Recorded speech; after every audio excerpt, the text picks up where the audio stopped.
Well, I've been looking forward to doing this, turning the gunnels bright. So it's all been prepped up, it's all been taped off so I don't make a mess of it inside or out.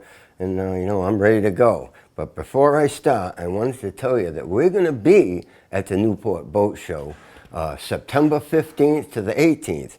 And we're going to be answering questions there, and if you use the code TipsFromLou, you'll get a $5 discount. So, I think it's going to be a great time, I really do. There's fans really of wooden boats, that's for certain. I'm looking forward to it because I think we got a bunch of fans that kind of like to show up there and talk to us, and that's what we want, so our idea is to talk to the people, and that's what we're going to do. I've got it all taped off and papered off on the inside because, getting any varnish on the inside of the boat, I would just have to remove it. A lot of work, so I have to be very careful. I also got it taped around the outside. I've got one piece of paper down there because I want to make sure that if varnish gets on the paper, it drips off without running down the side. So I wouldn't tape it at the bottom, you see. It's only taped at the top. We're going to be using TotalBoat Wood Sealer Varnish Primer for our first coat. It was an open can, so I decided that we'd strain it before we put it on the boat. And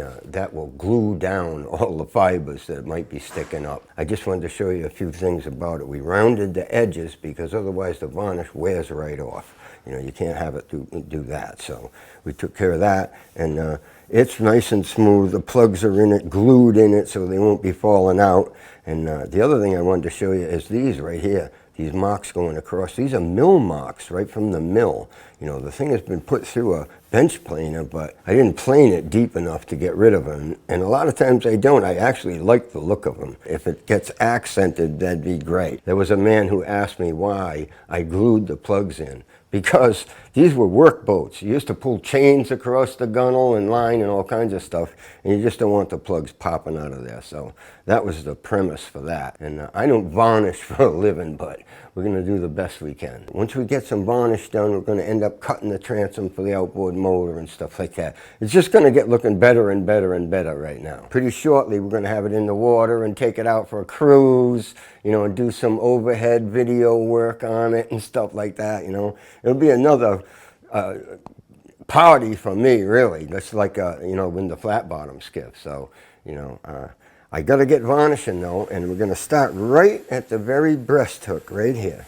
I'm going to do the whole breast hook to start, and then I'll go all the way down one side, up the other side, and join up right here. But I have to do it in a place that is easy so I don't have trouble later on trying to get this thing to work out. So I'm going to do the end of that, let that soak for a little bit, and just around the corner here. Now, I'm going to drag that varnish in one direction like that so it doesn't puddle up, because that's the worst thing that can happen. And then it'll run. Varnishing's really a great time when you're building a boat because it makes everything pop, the grain, especially a piece like this right here that's a tree crook. I mean, it just looks terrific. Now, I didn't make it that way, it just came that way. We went through quite a bit of trouble to get our hands on a piece like this for the breast hook. Not every crook that you open up looks real good, and it's hard to get them at all because you need a large piece to cut a piece like this out of. Really large. You'd be surprised. If you look back in our videos, you'll see us doing it, and you'll be surprised the size of it. I'm really lucky to be the first guy that gets to see this thing varnished out. Coat by coat, I'll make it look better and better and better and more shiny and more shiny. When I have any open area, I try to brush in one direction because when you land the brush first, you can get quite a bit of varnish there that you don't need to have. So you drag it down to the dry part of the wood or the dry part of the surface. You can't do that if you're brushing in both directions. You have no idea. All you're doing is moving the varnish back and forth and back and forth. But dragging it down is really what you want to do. You drag it from the wettest spot down to the driest spot. Then you know how much varnish is on there. If you brush it in both directions, you're just moving the varnish back and forth. And people do that because they think they have to work it in, but you don't really have to work it in. That's the thing with sealer primer. It works itself in. The idea is to keep the edge wet, so I'm only going to go so far and stop right there. And Now I'm going to step down and finish that whole area right there. Another thing is that I try to do the inside of the boat first, you know, under the in-whale, because I want to start there. That way I don't have to lean over wet varnish, because that just won't work. I'll get myself into it, my hands, everything. So what you do is you do the hardest part first under there and work yourself around. Now we're coming up on one of the scarfs, and I think that looks pretty nice right there.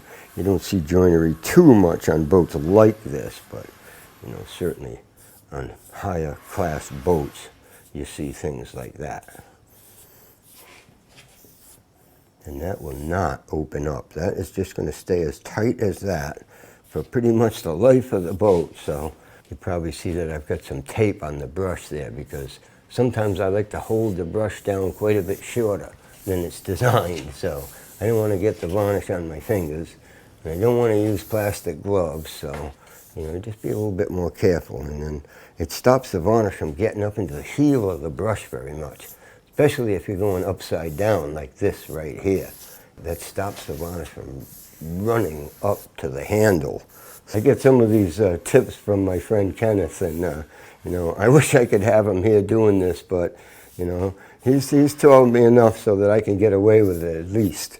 And it's actually so much different than what I do that I can't say that I don't enjoy it. I do enjoy it. It won't take too long to get this complete, because the next coats you can put on nice and wet, so that helps a lot. And basically, I can't wait, because we're going to take this boat out and drive it around, and I pretty much understand what it's going to be like, but to get the feel of it and everything, that'll be really, really fun, you know. And I'm sure that we're going to get it on video, and the owner will see it before he even picks the boat up, so that's going to be neat. You know, I'm sure he'll be impressed, and you know, I'll be impressed myself, because I designed this boat many years ago and just never had the opportunity to build it, and this is it right here. So I'm going to be proud of this, I'm sure of it.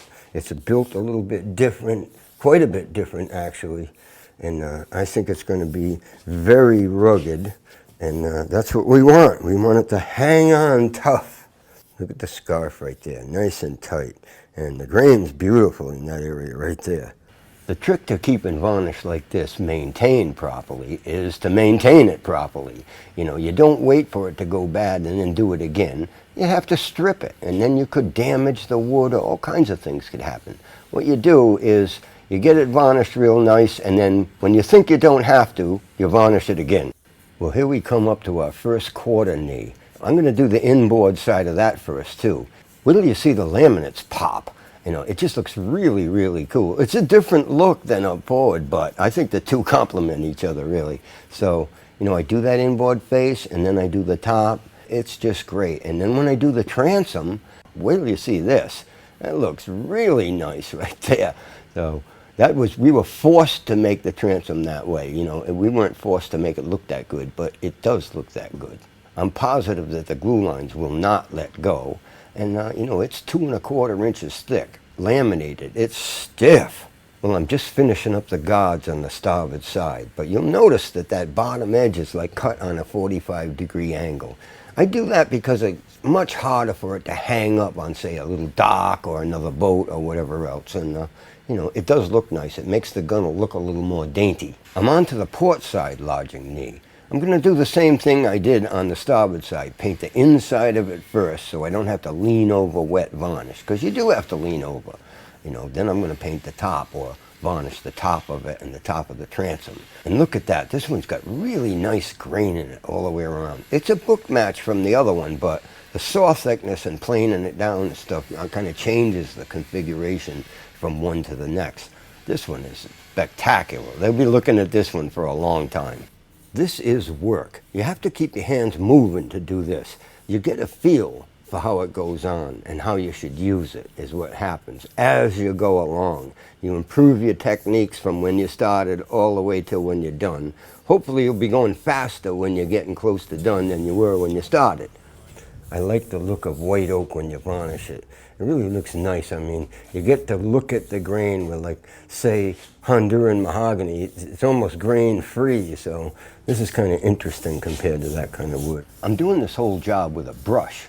Now, the reason why I do that is I could roll it, but the problem with that is that I have to keep changing hats. I got to pick up my roller. I got to figure out exactly how to set it down without making a mess or getting varnish on the handle. Then I got to grab the brush, and it's the same situation. You just keep going back and forth. It's not a big enough area to have to roll it. Boy, it's working out great. I mean, this stuff is easy to use. As thin as it is, it doesn't run very easily, so that makes it easy to use. It really does. We're almost done going up the port side here, and the starboard side's already done, so this is a milestone right here. We're going to let this dry real good and not attempt to really overcoat it. We're going to sand it once in between with some really nice paper. And when I look back at the boat, it just looks fantastic, you know. I know what it's going to look like when I strip that paper out of there, so, you know, it probably isn't going to look as good as it can look while it's still taped off, but boy, what a transition it's going to be when I remove that.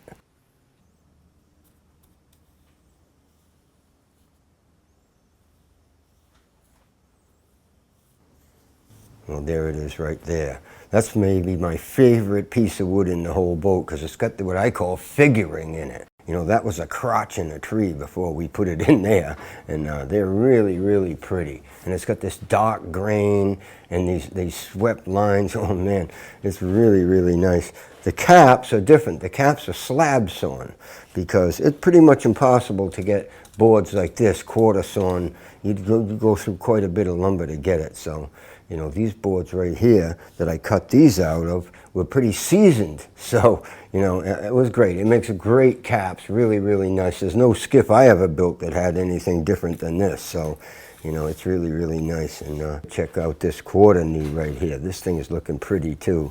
Nice grain around that too. Really, really nice looking. That was a crotch in the tree as well. So, you know, we mined that out of a tree and designated it for this boat. We actually made a laminated knee with just these pieces with the figuring on top. So, you know, that worked out pretty nice, really. You know, we're going to put quite a few more coats of varnish on it because it needs a build-up. You know, that was actually a varnish sealer. Then we're going to put this multi-coat varnish on, about 3 coats of that, maybe 4 coats. And then sand that real nice and then put gleam on top of it. So, you know, it's going to be looking really good, I'll guarantee you that. Even if it's not totally professionally done, it's still going to look good.